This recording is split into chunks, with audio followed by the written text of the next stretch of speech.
আব্দুল্লাহ বিন যায়েদ বিন আব্দে রাব্বিহি সাহাবী খেজুরের বাগানে কাজ করতেছেন। কে যেন মদিনার পথ দিয়ে বলে যায়, রাসূল নাই, চলে গেছে। সরওয়ারে দু আলম নবীর ওফাত হয়ে গেছে রে।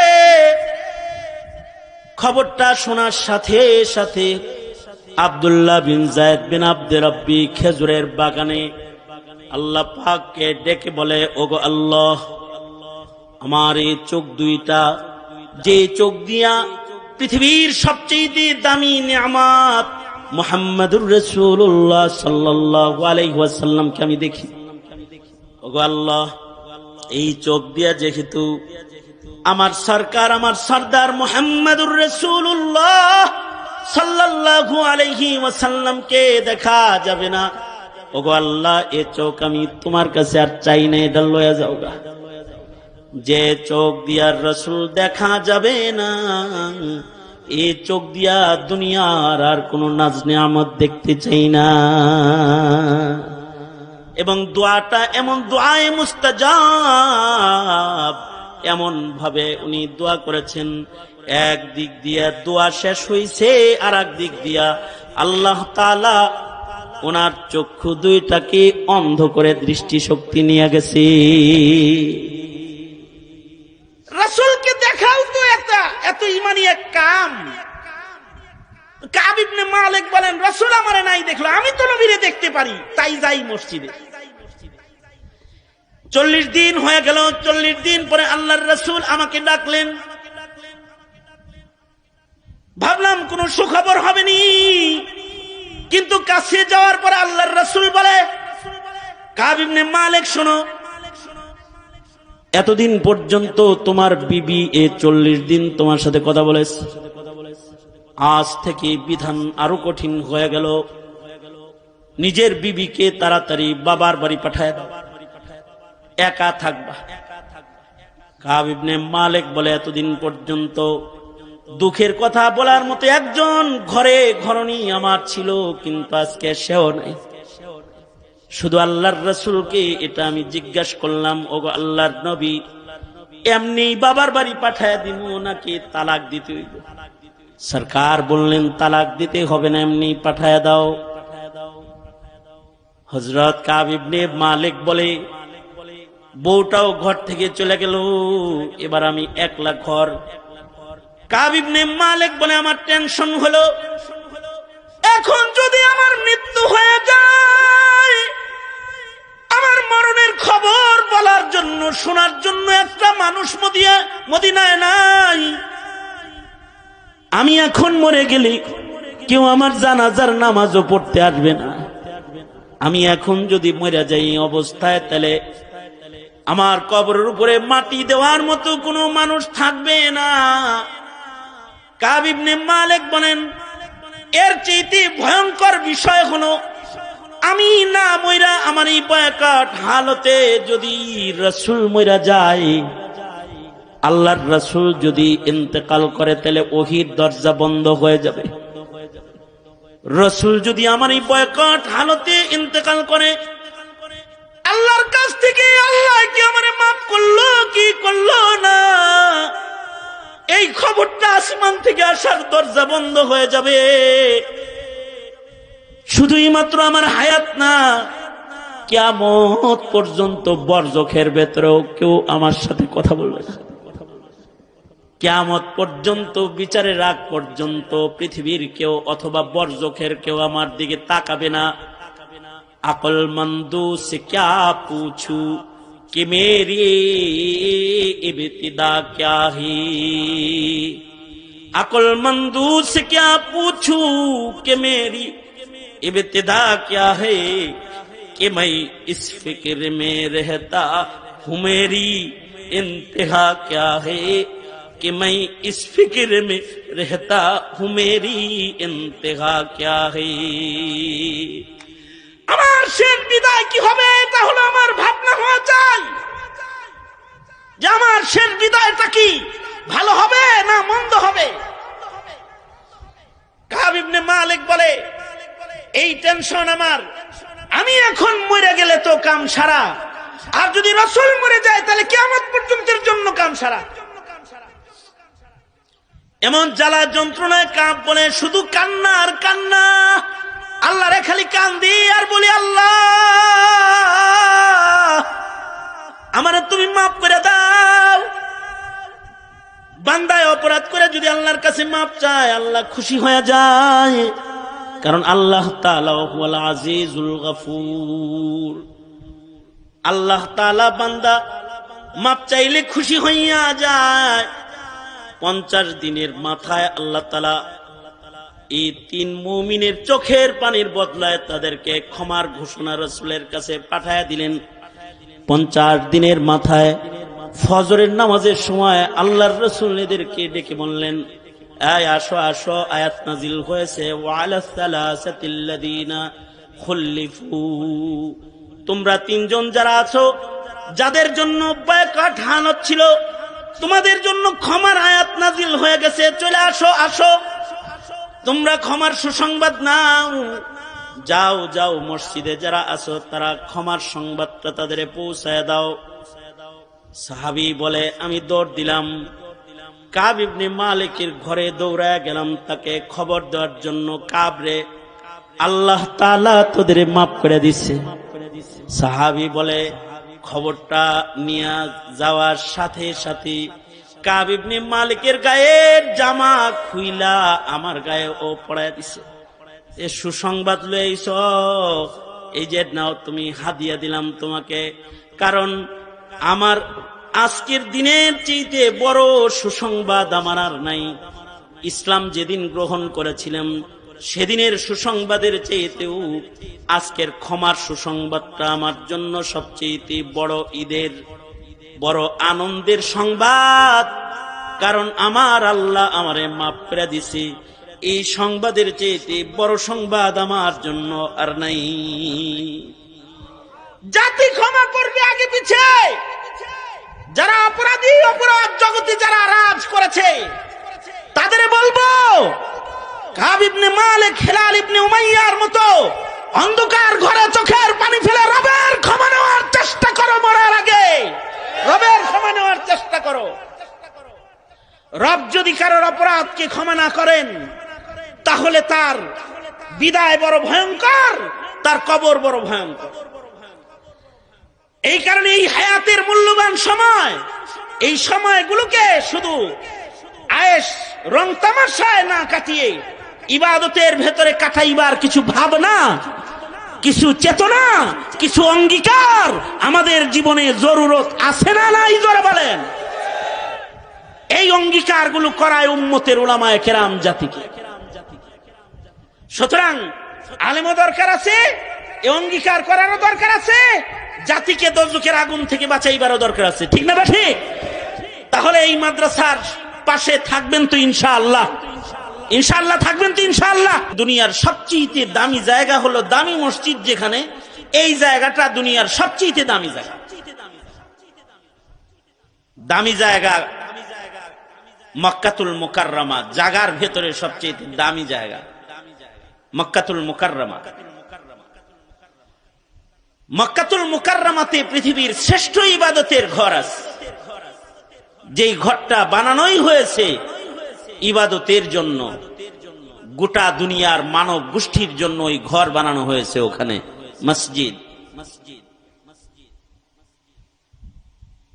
আর মক্কাতুল মুকাররমার এই জায়গাটায় মসজিদে হারামে বাইতুল্লাহর ছাদের উপরে সেকেন্ডে সেকেন্ডে, মুহূর্তে মুহূর্তে 120টা করে রহমত নাজিল হয়। আল্লাহর রাসূল বলেছেন, এই রহমতগুলো ভাগ করে ইকো বন্ধ করে দে। এই রহমতগুলো ভাগ করে আল্লাহ তাআলা 60টা রহমত যারা এই বাইতুল্লাহকে তওয়াফ করে তাদেরকে দান করে। 60 লিত তাইফিন, 40 লিল মুসাল্লিন। 120 রহমতের 40টা রহমত যারা নামাজ পড়ে কাবার দিকে ফিরে তাদের দান করে। কাবার সামনে করে যারা দাঁড়ায় যায়, সারা দুনিয়াতে যত মানুষ কাবার দিকে ফিরে দাঁড়ায়, এরা সবাই ওই রহমত পায়। আর যারা বাইতুল্লাহ তাকায়া দেখে, কাবা তাকায়া দেখে, যারা 20 লিন নাজরিন, যারা বাইতুল্লাহ চেয়ে দেখে তাদেরকেও 20টা রহমত দান করা হয়। কাবা ঘর বাইতুল্লাহ, কারণ ওখানে আল্লাহ পাওয়ার লেগে যায়। নিসবতের কারণে বস্তুর মূল্য হয়, অর্থাৎ কোন জিনিসের দাম যদি বাড়াইতে হয় তাহলে দামি আমল দামি জিনিসের কারণে কম দামি জিনিসের মূল্য বেড়ে যায়। এরকম মসজিদুল হারামের পরে সবচেয়ে দামি জায়গা হলো মদিনাতুল মুনাওয়ারা, সবচেয়ে দামি। মক্কাতুল মুকাররমা কেমন দামি? মক্কাতুল মুকাররমা মসজিদুল হারামে কেউ যদি কোন ইবাদত করে তো তাকে লক্ষ গুণ সওয়াব আমলনামায় দান করা হয়। অর্থাৎ 1 রাকাত নামাজ পড়লে সওয়াব হইল লক্ষ রাকাত। সুবহানাল্লাহ। আগামীকালকে বললেন কত রাকাত? 1 লক্ষ রাকাতের সওয়াব। কতটুকুন জায়গায় পড়লে 1 লাখ রাকাতের সওয়াব? শুধু মসজিদে হারামে না, না, টোটাল হুদুদে হারামের ভেতরে যত বাড়ি ঘর আছে সব জায়গার নামাজের মূল্য বেশি। কারণ মহিলারা মসজিদে নামাজ পড়লে ফজিলত বেশি না ঘরে নামাজ পড়লে ফজিলত বেশি?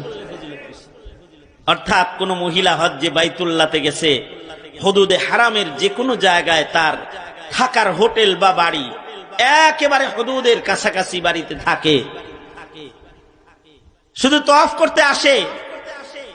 পুরুষ যে আছে সে মসজিদুল হারামে বসে বসে যেমন সওয়াব কামাই করে রাকাতে রাকাতে, হুদুদে হারামের ঘরে বসে বসে মহিলা রাকাতে রাকাতে লক্ষ রাকাতের সওয়াব আমলনামায় তার জমা হইতে থাকে, তার আমলনামায় সওয়াব জমা হয়। জায়গাটার এত দাম, মাটিটার এত দাম যে এই জায়গার হুদুদ সীমানা নির্ধারণ করেছেন আল্লাহর রাসূল। এটা হুদুদে হারাম, এটা হুদুদে হারাম, এই দক্ষিণ দিক থেকে এটা হুদুদে হারাম। এর ভেতরে কোনো বেঈমান প্রবেশ করতে পারবে না। যার মুখে কালিমা নাই তার এই জমিনের উপরে পা রাখার অধিকার নেই।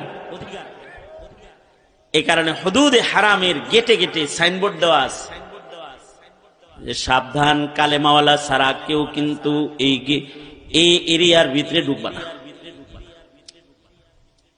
এটা মক্কাতুল মুকাররমা, এটা বালাদে আমিন, ওয়াহাদাল বালাদিল আমিন।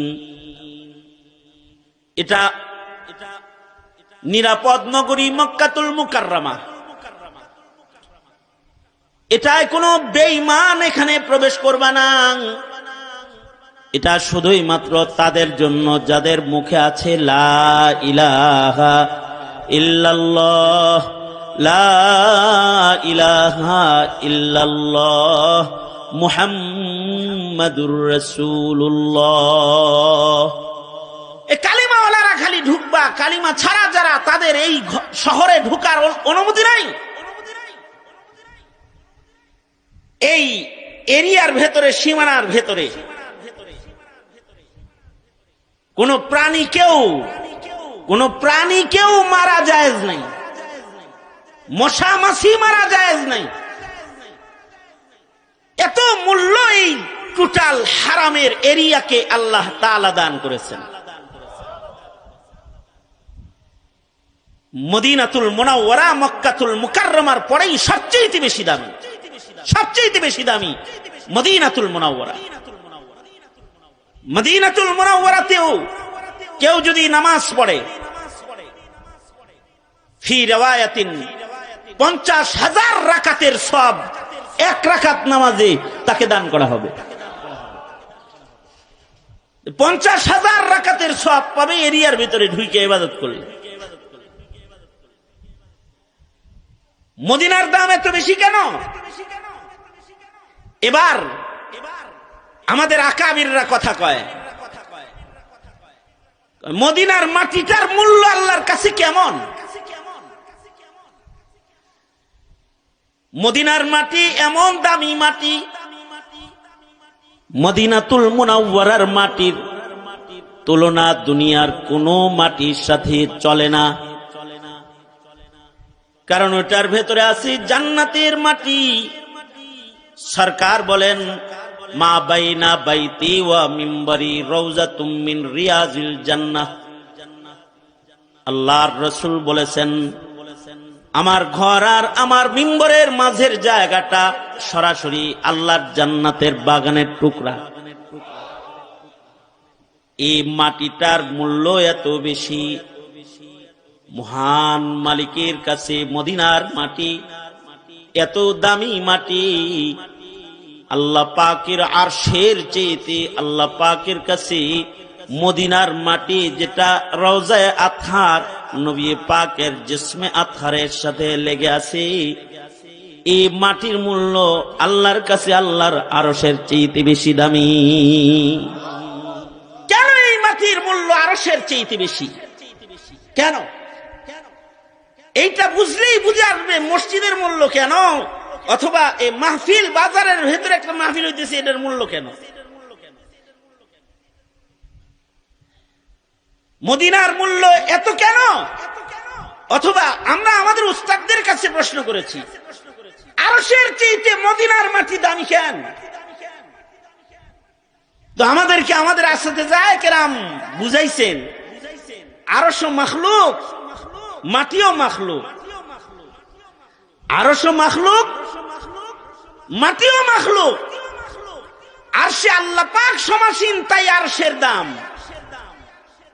মদিনাতুল মুনাওয়ারা মাখলুক হিসাবে, এটা জান্নাতের বাগান এখানে আছে, আর এখানে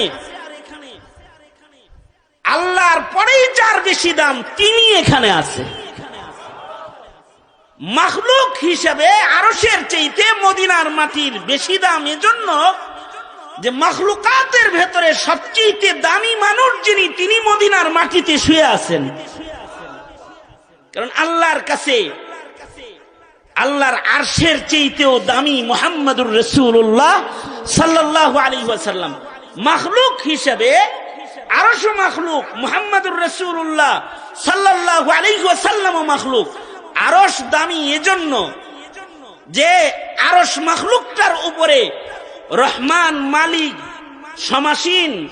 সুম্মাস্তাওয়া আলাল আরশ, আল্লাহ তাআলা আরশের উপরে সমাসীন, তাই আরশের দাম।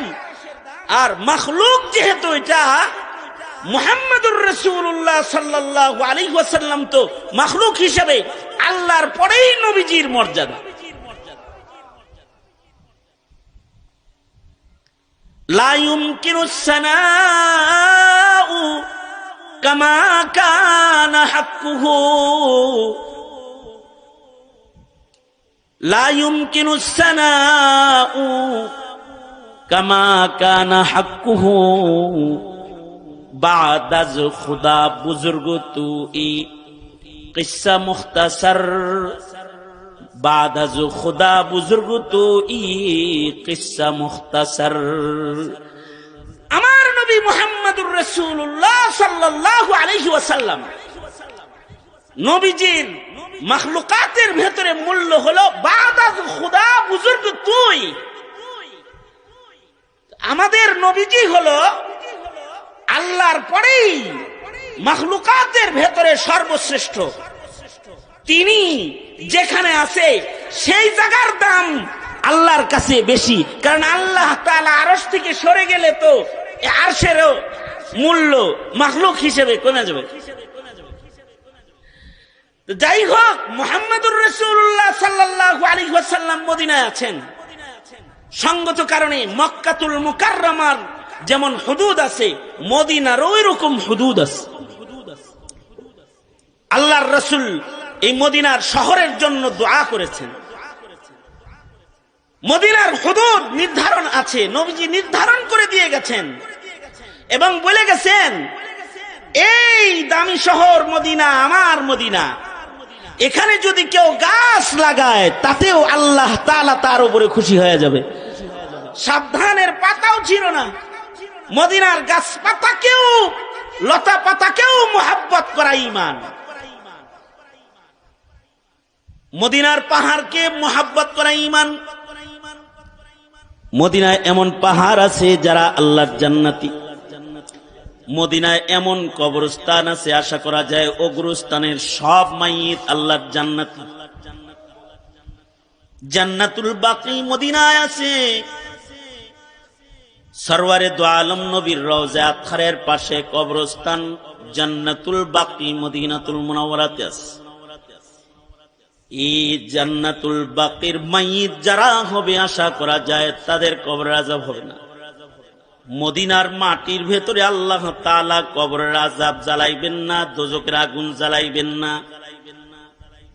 মক্কাতুল মুকাররমা যেমন বালাদে আমিন, মদিনাতুল মুনাওয়ারাও বালাদে আমিন। এ কারণেই দাজ্জালের মতো শক্তিশালী ফিতনার আগমন যখন হবে, দাজ্জাল সব জায়গায় ঢুকতে পারলেও আল্লাহর রাসূল খবর দিয়েছেন দাজ্জাল এত ক্ষমতা নিয়ে আসার পরেও মদিনায় প্রবেশ করার ক্ষমতা দাজ্জালের হবে না, মদিনায় ঢুকতে পারবে না। দাজ্জালের ক্ষমতাটা কেমন হবে যে এক হাতে পানি আর এক হাতে আগুন নিয়ে আসবে। আশ্চর্য অবস্থা হলো, তার ভয়ে যে পানি গ্রহণ করবে সে দোজখে চলে যাবে, আর যে আগুন গ্রহণ করবে আল্লাহর ভয়ে, দাজ্জাল কি ভয় পায় নাই, আগুনের ভিতরেই ঢুকে পড়ছে, আগুন গ্রহণ করেছে, তো সে এই আগুনটা এটা সে জান্নাতে ঢুকে যাবে, জান্নাতের রহমতের পানির ভিতরে ঢুকে যাবে সে। এই রকম আজব ক্ষমতা দিয়া যে দাজ্জালকে আল্লাহ তাআলা মাটিতে পাঠাইবেন, এই দাজ্জালও মদিনায় প্রবেশ করতে পারবে না। কতটা আমন সালামতের শহর মদিনাতুল মুনাওয়ারা। এত দাম এ মদিনার কেন? এখানে ঘুমিয়ে আছেন, শুয়ে আছেন মুহাম্মদুর রাসূলুল্লাহ সাল্লাল্লাহু আলাইহি ওয়াসাল্লাম। এই কারণে মদিনায় শুয়ার ইবাদত দোয়া করাটাও এটা একটা নবীজির মুহাব্বতের ঈমান। এ কারণেই হযরত ওমর সারা জনম দোয়া করেছেন, আল্লাহুম্মা রযুকনি শাহাদাতান ফি সাবিলিক, আল্লাহুম্মা রযুকনি শাহাদাতান ফি সাবিলিক ওয়াজআল মাউতি ফি বালাদি রাসূলিক। ও আল্লাহ, আপনি আমাকে শহীদি মওত দান করেন এবং আপনি আমার মরণটা মদিনার পাক শহরে দান করেন। ইমাম মালিক রহমাতুল্লাহি আলাইহি মদিনায় ঘুমানোর জন্য জীবনের শেষ ভাগে হজের সফর পর্যন্ত ক্যান্সেল করে বসে আছেন। উনি চান যে মদিনার বালাদে আমিনের ভেতরে ওনার কবরটা যেন হয়ে যায়। এ কারণে জীবনের শেষ ভাগে ইমাম মালিক মদিনার বাইরে যায় নাই। মসজিদগুলো দামি এ কারণেই যে এই মসজিদগুলোর সম্পর্ক বাইতুল্লাহর সাথে আছে। ইব্রাহিম আলাইহিস সালাম কাবা নির্মাণ করে অবশিষ্ট মাটি ছুঁড়ে মেরেছিলেন, যেথায় যেথায় পড়েছে মসজিদ হবে, মাদ্রাসা হবে। মসজিদ এই মাটির সাথে বাইতুল্লাহর তাআল্লুক আছে।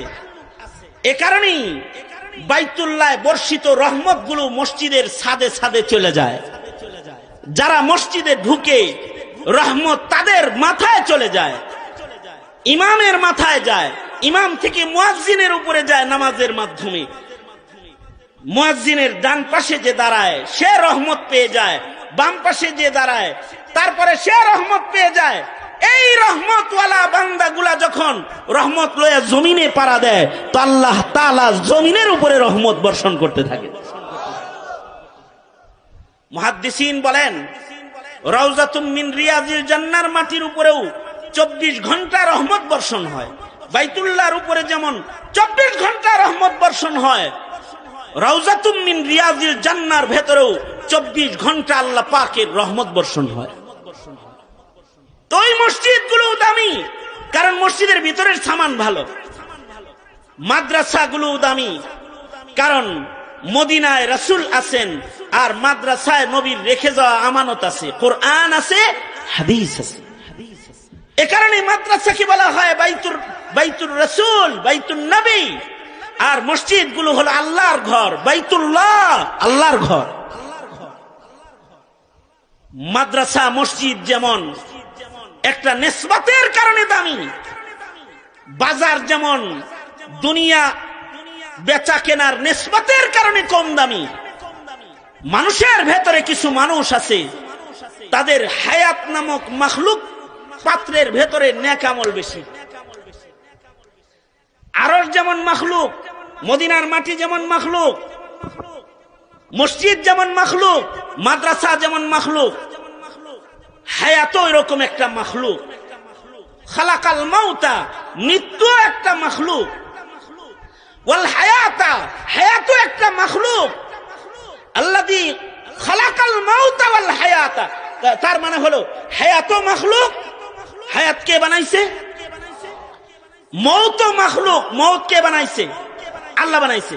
এবং হায়াত নামক এই মাখলুক পাত্রে যার নেক আমল বেশি হবে সে দামি, তার হায়াতও বেশি দামি।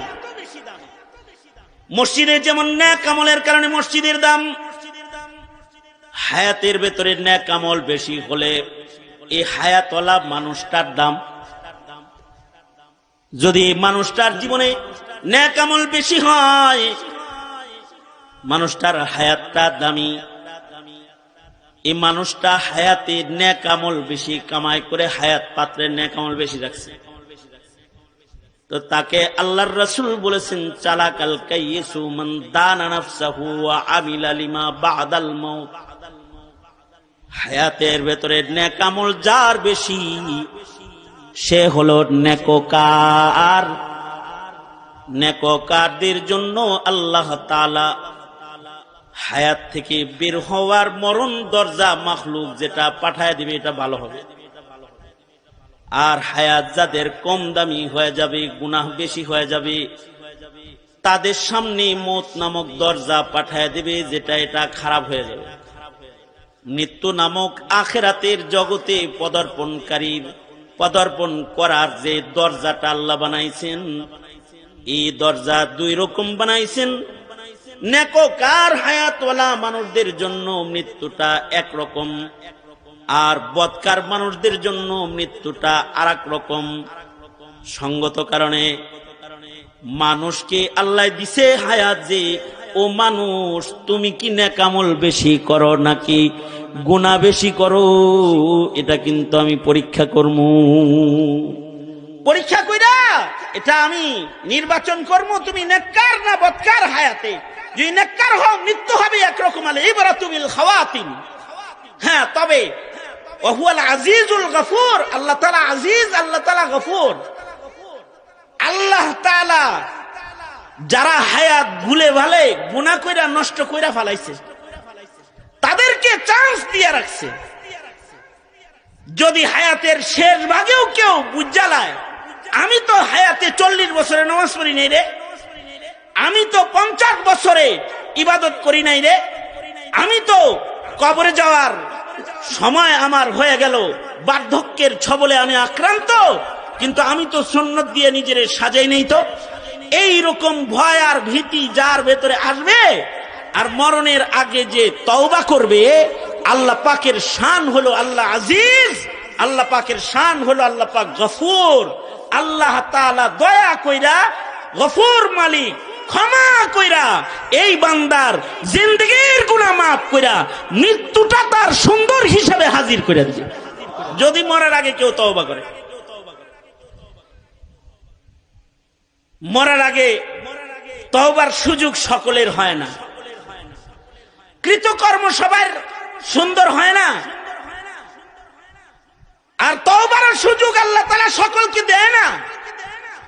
এই যেমন আপনারা এখানে আসছেন, এইখানে একটা দোয়া মাহফিল হবে অথবা মৌলবীরা কথা বলবে, এই এলান এই এলাকার বহু মানুষের কানে গেছে, সকলকে আল্লাহ এখানে তওবার জন্য আনে নাই, সবাইকে এখানে আল্লাহ তাআলা হাজির করেন নাই। কারণ এটা হুজুর দোয়া করেও আনতে পারবে না, আমার উস্তাদে দোয়া করেও আনতে পারবে না, এটা আল্লাহ কবুল করলে আইব। আপনারা খুশনসিব ওই কাফেলা যারা আওয়াজ শুনে মাহফিলে এসে পড়ছেন, এই নিয়ত করে একটু তওবা হয়, একটু দোয়া হয়, যদি আমার গুনাহ মাফ হয়, যদি আমার পেছনের অপরাধগুলো আল্লাহ ক্ষমা করে দেয়। এই যে একটা ভাবনা আর চিন্তা, এইটা নিয়ে যারা এখানে আসছেন তাদের কপাল ভালো। হুজুরের চাচা আবু তালিবের জন্য হুজুর নিজে, নবী আলাইহিস সালাম নিজে দোয়া করছেন, কাজ হয় নাই। কিন্তু সালমান ফার্সি মুলকে ফারেস থেকে হিজরত করে নিজেকে বিক্রি করে করে নবীর কাছে পেশ করছে। এটা ই সাআদাত বাজুরে বাজুনিস, এটা নিজের অর্জন না, এটা আল্লাহর দান। এটা কার দান? জোরে আওয়াজ করে বলেন, এটা আল্লাহর দান। এই কারণে যখনই মাহফিলে যাইবেন, মাহফিলটা কিন্তু তওবা করার জায়গা, মাহফিলটা কিন্তু আখিরাত কামাই করার জায়গা। যদিও মাহফিলটা বাজার নামক নিকৃষ্ট জায়গার একটা এরিয়ায় হইছে, কিন্তু এখানে যারা বসছে তারা কিন্তু আখিরাতের সদাই করার জন্য বসছে। এই কারণে এই জায়গা অথবা এই বাউন্ডারিটার কত দাম। আল্লাহর রাসূল বলেছেন, যারা এইখানে বসবে, আসছিল বাজার করতে কিন্তু কিছু সময়ের জন্য বসছে, তাদের জীবনের গুনাহ আল্লাহ মাফ করবে। কারণ তারা এমন এক কাফেলার সাথে বসেছে যারা তাদের হৃদয়ে আল্লাহ বসাইতে চায়, হায়াত পাত্রকে পবিত্র করে যারা আল্লাহর জান্নাতে ঢুকতে চায়, এদের সাথে এরা বয়ে বসছে। কারণ কর্ম এটা বড়। আমরা তো বোকা, তো আমরা যাইতেছি কবরে, কিন্তু কবরের চিন্তাই আমাদের হয় না। হ্যাঁ, হুজুররা একটু স্মরণ টরণ করাই দিলে কিছু সময় থাকে, তারপর আবার থাকেও না, ভুলে যায়। কিন্তু এই ফিকিরই আমাদের নাই। আমরা এত নির্বোধ, এত বোকা যে যাইতেছি কবরের দিকে, তাকায় রইছি দুনিয়ার উপরে। যেখানে আমাদের যাত্রা সেদিকে আমাদের নজর নাই। কদম সুয়ে মারকাদ, কদম সুয়ে মারকাদ, नजर सूए दुनिया, किधर जाना है और किधर देख रहा है, किधर जाना है और किधर देख रहा है। कदम सूए मरकद, नजर सूए दुनिया, किधर जाना है और किधर देख रहा है, किधर जाना है और किधर देख रहा है। যাইতেছে কোন জায়গায়, তাকায় রইছে কোন জায়গায়। যাইতেছে কবরের দিকে, কিন্তু তাকায় রইছে চেয়ারের দিকে। যাইতেছে ভারতের দিকে, কিন্তু তাকায় রইছে প্রধানমন্ত্রীর মসনদের দিকে। যাইতেছে কবরের দিকে, কিন্তু তাকায় রইছে টাকার পাহাড়ের দিকে। এই প্রকৃতির লোক যারা, তাদের রাসূল বলেছেন নির্বোধ। কিন্তু হায়াতে যারা আখিরাতের ফিকির ঢুকায়া একটু সময় চিন্তা করবে যে আমি তো মরমু, আমি তো আল্লাহর কাছে যাইমু, আমার একটু ভালো হইতে হইব, আল্লাহর জান্নাতে আমার ঢুকতে হইব, আমাকে আমার মহান মালিককে পাইতে হইব, এমন চিন্তা ভাবনা যারা করবে, আল্লাহর রাসূল বলছেন তারা চালাক। আর এই ভাবনার, এই চিন্তার, এই মুযাকারার জায়গাই হলো এই মাহফিল। যদিও বাজারের ভেতরে এই আমলটা এই জায়গায় হওয়ার কারণে এটার দাম বেড়ে গেছে। কাবা যেমন মক্কায় থাকার কারণে মক্কার দাম বেড়ে গেছে, রাসূল যেমন মদিনায় থাকার কারণে মদিনার দাম বেড়ে গেছে। মানুষ যেমন নেক আমলের কারণে মানুষের দাম বেড়ে যায়, বাজারের ভেতরে একটা জায়গা কিছু সময়ের জন্য চতুর্দিক দিয়ে রহমতের ফিরিস্তারা এখন ঘিরে নিয়েছে। এই জায়গায় কিছু ভালো কাজ করা হইতেছে, এই কারণে, এই ভালো কাজগুলোর কারণে। এই চিন্তা ভাবনা সব সময় একটা মুমিন লালন পালন করা চাই, যে আমার শেষটা যেন ভালো হয়, আমার দুনিয়ার থেকে বিদায়টা যেন সুন্দর হয়, দুনিয়ার থেকে বিদায়টা যেন আমার ভালো হয়। এই চিন্তা, এই ভাবনা যদি কারোর ভেতরে ঢুকে যে আমার বিদায় যেন সুন্দর হয়, তাহলে সে জীবনে কোনো গুনাহখাতা করতেই পারবে না। হায়াতের এক ফাঁকেও কোনো পাপাচারকে সে প্রবেশ করাইতে পারবে না, যদি তার পেরেশানি এটা হয় যে আমার আখের সুন্দর হইতে হইবে। কারণ মরণ কখন হবে এইটা তো কারোর জানা নাই। আমগর কি জানা আছে যে আমাদের মরণ কখন হবে?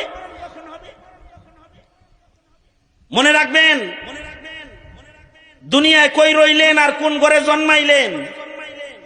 এমপির ঘরে জন্মাইছেন নাকি প্রধানমন্ত্রীর ঔরসে জন্মাইছেন নাকি বড় নেতার ঘরে জন্মাইছেন? হিসাব কিন্তু আপনার জন্ম কি মুক্তিযোদ্ধার ঘরে? আপনার জন্ম কি এমপির ঘরে, মন্ত্রীর ঘরে? এটাই কি হিসাব? হিসাব কিন্তু এটা না। রাজবাড়িতে জন্ম, রাজ চেয়ারে জন্ম, নেতার ঘরে জন্ম, কোটিপতির ঘরে জন্ম, এইটার হিসাব না। হিসাব হলো মরণটা কেমন, এইটার হিসাব। মরণটা কেমন, এটার হিসাব হবে। এইটার দিকে খেয়াল করা হবে যে মরণটা কেমন। আকলমন্দু সে কিয়া পুছু, अकलमंदू से क्या पूछूं कि मेरी इब्तिदा क्या है, कि मैं इस फिक्र में रहता हूँ मेरी इंतहा क्या है, कि मैं इस फिक्र में रहता हूँ मेरी इंतहा क्या है। अकलमंदू से क्या पूछूं, अकलमंदू से क्या पूछूं कि मेरी इब्तिदा क्या है, कि मैं इस फिक्र में रहता हूँ मेरी इंतहा क्या है, कि मैं इस फिक्र में रहता हूँ मेरी इंतहा क्या है। अंतल्लज़ी वलदतका उम्मुका बाकियन वन्नासु हौलका यदहकूना मसरूरा फजहद लिनफ्सिका इद यकूनु बाकियन फी यौमी मौतिका ज़ाहिका व मसरूरा। যেদিন তুমি প্রথম এসেছিলে ভবে, কেঁদেছিলে তুমি একা, হেসেছিল সবে, এমন জীবন তুমি কররে গঠন, মরণে হাসিবে তুমি, কাঁদিবে ভুবন। কিছু কিছু মানুষ আছে, এরা যদি এখন মরে, এদের জানাজা পড়ার মানুষ তালাশ করে পাওয়া যাবে না, পাওয়া যাবে না। কারণ তাদের মরণে সবাই খুশি, জানাজা পড়তে হইতো না কেউ। আখের আঞ্জাম যেন এমন ভয়ঙ্কর হয়ে না যায়, যার যার জায়গা থেকে সে তার আখের আঞ্জামকে সুন্দর করার মেহনত করো। কারণ শেষ ভালো যার, সব ভালো তার। কোন জায়গায় বসেছিলে এটাও হিসাব না। সুইস ব্যাংকে কত কোটি টাকা রাখা মরছো, এটাও হিসাব না। কয় দেশের রাজা বাদশাহী করেছো, এটাও হিসাব না। কয়খান আমল করছো, আর মানবিক ভাবে মানুষ হিসাবে কি জালেম ছিলা নাকি কামেল ছিলা, নেককার ছিলা নাকি বদকার ছিলা, হিসাব হলো এইটার হিসাব, এটার হিসাব। এ কারণে আমরা তো হায়াতের আয়েশ আরাম এটার দিকে খুব নজর, কিন্তু মরণের সময় কি হবে এইটার খেয়ালই আমাদের নাই, এটার খেয়াল আমাদের নাই। এইটার খেয়াল যারা জীবনে করেছে তারা টাকাওয়ালা হয়েও টাকাকে ধরে রাখতে পারে নাই। এইটার খেয়াল যারা করেছে তারা রাজ সিংহাসনে বসে থেকেও কারোর উপরে জুলুম, যারা জুলুম করতে পারে নাই। এইটার হিসাব যারা করেছে তারা অনেক বড় শিক্ষিত হয়েও নিজেকে মিটায়া দিতে তারা দ্বিধাবোধ করে নাই, তারা দ্বিধাবোধ করে নাই। এইটার হিসাব যারা করেছে, যেমন হযরত আবু বকর, উমর, উসমান, আলীর মতো মানুষ, যাদেরকে রাসূল জান্নাতের বাশারাত দিয়েছেন দুনিয়াতেই, তারাও তাদের বিদায় চিন্তায় এত ব্যস্ত ছিলেন, ব্যতিব্যস্ত ছিলেন যে তারা তাদের এত বড় উঁচু মাকামে বসা থাকার পরেও তারা তাদের বিদায়ের চিন্তায়, মরণের চিন্তায় অস্থির থাকছেন, মরণের চিন্তায় পেরেশান থাকছেন। হযরত উমরের মতো মানুষ, হযরত উসমানের মতো মানুষ, যাকে বলা হয় গনি, অসংখ্য টাকার মালিক, অগণিত পয়সার মালিক, কিন্তু পয়সা ধরে রাখতে পারতেন না আল্লাহর ভয়ে। একদিনেও এমন সাদকা করতেন যে ওনার একদিনের সাদকায় দুর্ভিক্ষ শেষ হয়ে যেত। বন্যার্ত মানুষ যারা আছে তাদের ত্রাণের কার্যক্রম চলতেছে এখন সারা বাংলাদেশ ব্যাপী। ভিক্ষুকরা পর্যন্ত 5 টাকা 10 টাকা নিয়ে দান বাক্সে ফেলতেছে মানুষকে দেওয়ার জন্য। আর ওইটা একটা জমানা ছিল যখন ভিক্ষুকের টাকা নেওয়া লাগতো না, একজনের সদকা করে দুর্ভিক্ষ শেষ করে দিত। হযরত ওসমান একা সদকা করেছে, মদিনার দুর্ভিক্ষ শেষ হয়ে গেছে। কেন? আল্লাহর ভয়। রাজ সিংহাসনে বসা, এ কারণে নিজের ক্ষমতা এর দাপট দেখাইতে পারে নাই। আদা জাহানের খলিফা হযরত উমর, কিন্তু দাপট দেখাইতে পারে নাই। রাতের অন্ধকারে আটার বস্তা, চালের বস্তা কাঁধে করে ঘুরে বেড়াইছে, মরণের চিন্তায়, হাসরের চিন্তায়, আখিরাতের চিন্তায়। উম্মুল মুমিনিন হযরত আয়েশা সিদ্দিকা রাদিয়াল্লাহু আনহার মতো মানুষ মরণের চিন্তায় টাকা পয়সা ঘরে রাখতে পারেন নাই। আমিরে মুআবিয়া রাদিয়াল্লাহু আনহু 1 লক্ষ দিরহাম হাদিয়া দিবেন, সকালবেলায় দিবেন, সন্ধ্যা হওয়ার আগে এটা উম্মুল মুমিনিনদের কাছে বন্টন করে দিবেন। উম্মুল মুমিনিন যারাই এটা পাইছেন, ওনারা সন্ধ্যা হওয়ার আগে বাকি মানুষদের হাতে হাতে পৌঁছায় শেষ করে দিচ্ছেন। আব্দুল্লাহ ইবনে আব্বাস রাদিয়াল্লাহু আনহু 1,80,000 দিরহাম একসাথে হাদিয়া দিছে।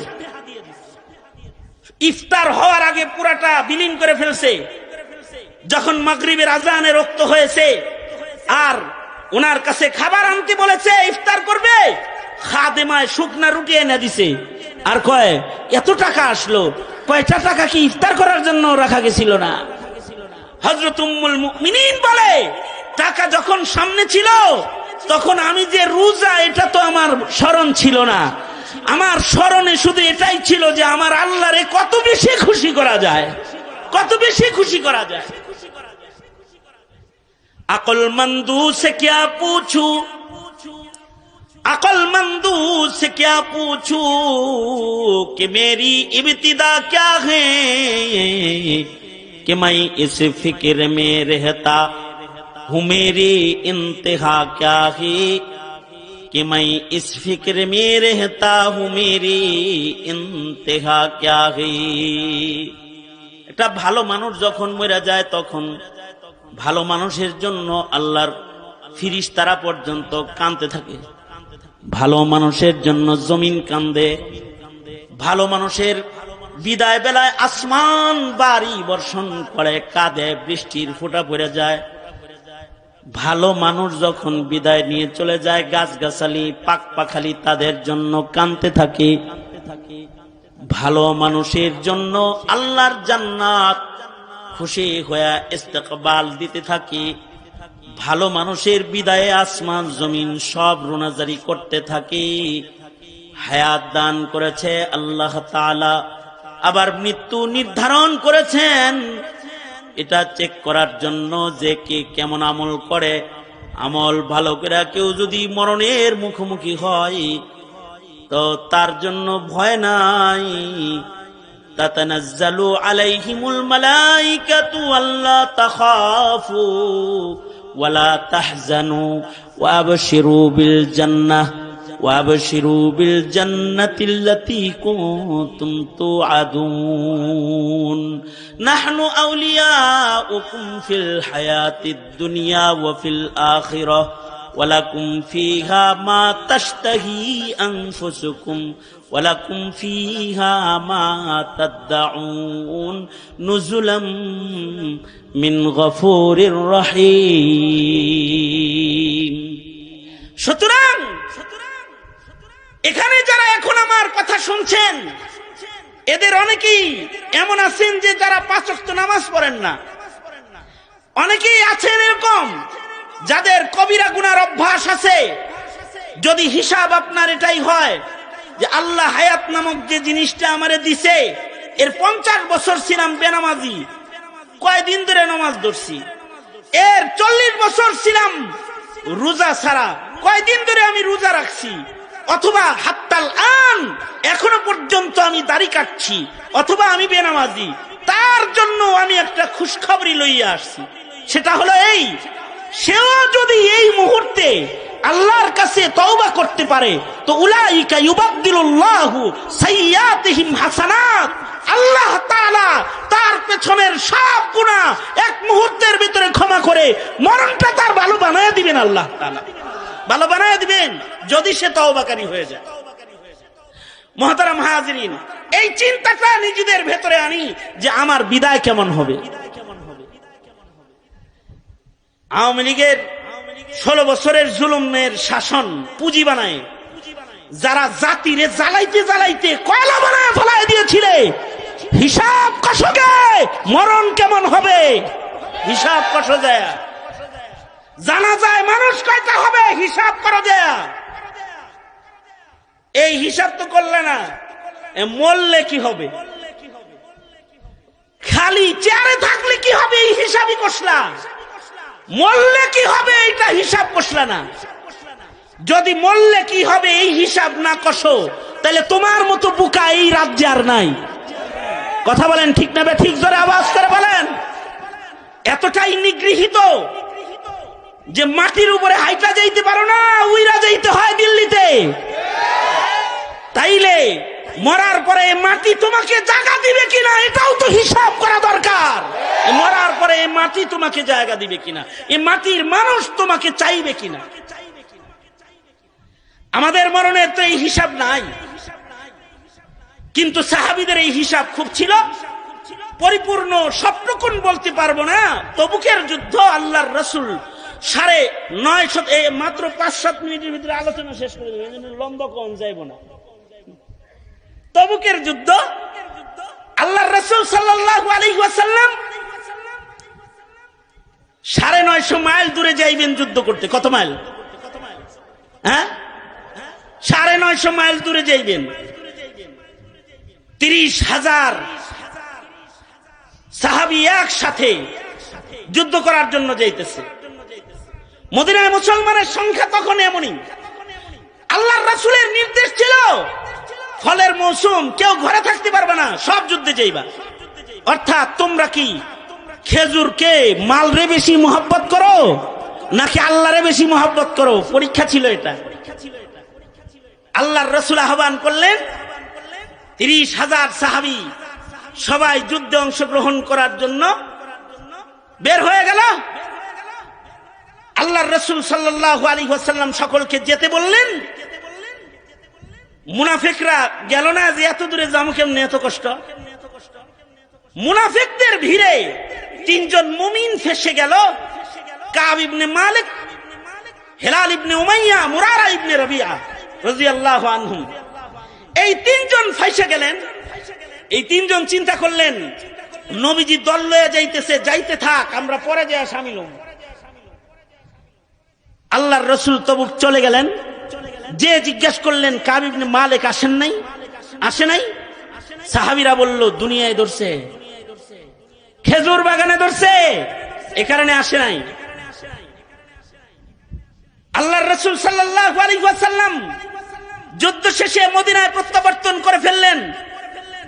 কাব হঠাৎ করে খবর পেল যে রাসূল আয়া পড়ছে। ওনার কিন্তু যাওয়ার নিয়ত ছিল, যাই যাই যাই যাই করে আর যায় না। আল্লাহর রাসূল ফেরত চলে এসেছেন, খবর পেয়ে গেলেন।